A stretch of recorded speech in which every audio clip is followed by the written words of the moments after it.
mga kalokohan.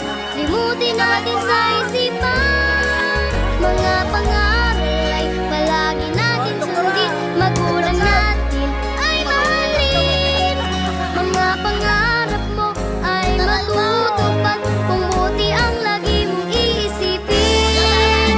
Buhay eskwela'y kisay at sadyang walang katulad. Ito'y binubuo sa isip ang mga pangarap. Ang sipag at siyaga'y punong-puno ng pagsisikap. Bawat hinahangad sana'y matupad. Buhay eskwela ay hindi laro, kaya't mag-aral, magkalimutan. Oo. Ngo, nagtaray! Normal! Nagtaray! Oo! Panguli!